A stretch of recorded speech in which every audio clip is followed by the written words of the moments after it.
Give Sam, I like to always give the other team credit. We hadn't seen their zone bothered us. Give Scott credit. He's a good coach. I really like his team. Anybody that's won 2 road games, which Sanford has already coming in, I believe has a big advantage. They're doing something right. They came in, I think they're out rebounding their opponents by 11 coming into the game tonight.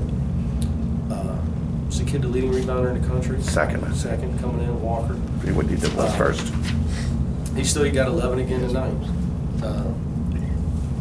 We let missed layups and missed open shots affect our energy level in the first half.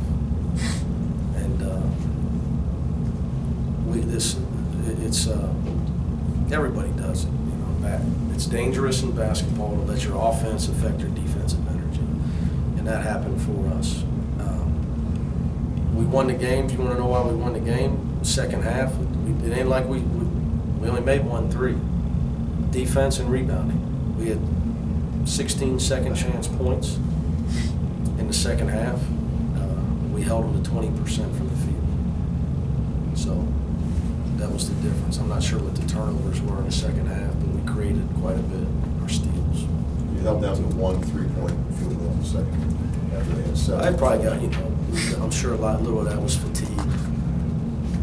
Good to see Kevin Johnson break out a little bit. I just want all these guys, to be honest with you, to worry about playing hard and playing defense.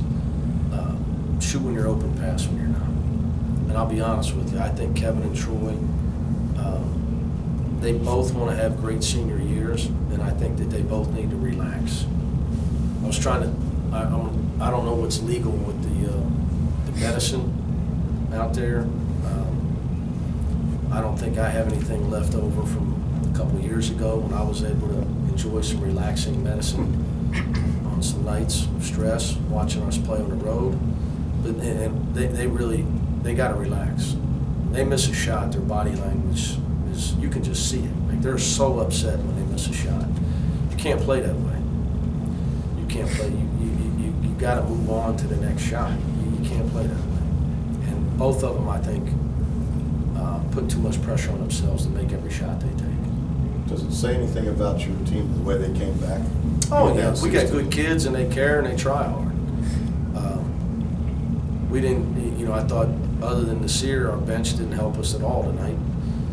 We had 3 guys combined for no deflections in 26 minutes. But Nasir, I thought, was huge, especially to start the second half without, playing the first 8 minutes without Kyle, where we were able to make a run. So that's a huge positive. He's got that in him. With young players, they're up, they're down, like Jake went through last year. Trey, Justin, and Jaron are all much better than they played tonight. But Nasir was a huge bright spot for our team. You, some of us were talking, you came out second half, we noticed your tie was going. Did you have a nice chat with them at halftime, or was there any, what I I'm thought it was saying? warm in here. It's even warm in here now. Being honest with you, I thought it was warm in here now. In all seriousness. Now, if you're asking me what I said at halftime, I said, you keep trying to win. I told him the same thing I told him after the Rhode Island game. But that I can't go nuts every time, every day. I can't do it. I'd like to watch Sammy grow up. At some point, they got to have the emotion and the energy and the toughness. And I'm being dead serious. I can't do it. It's draining. And they'll get sick of me doing it. You keep trying to win with jump shots, you're going to lose games. It doesn't work. You're going to win half your games, and you're not going to any tournaments. You better worry about playing defense, rebounding, and playing together, and get on loose balls. So I will tell you this.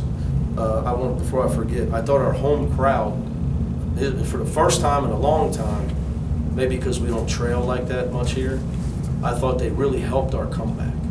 They stayed with the guys, and I thought they really tried to be a legitimate 6-man, and that was nice to see, because obviously I do notice that stuff.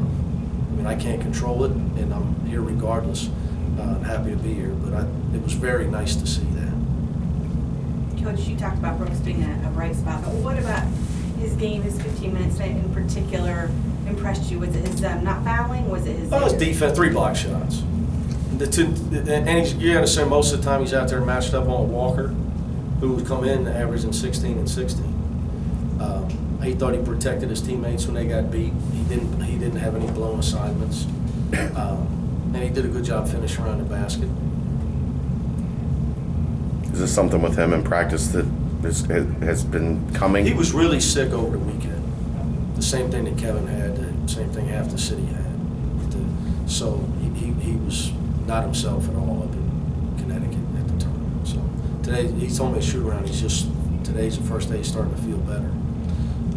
But with young players, they're up and down. That's just kind of, he has an advantage though. Sear has an advantage over most young players. He knows who he is.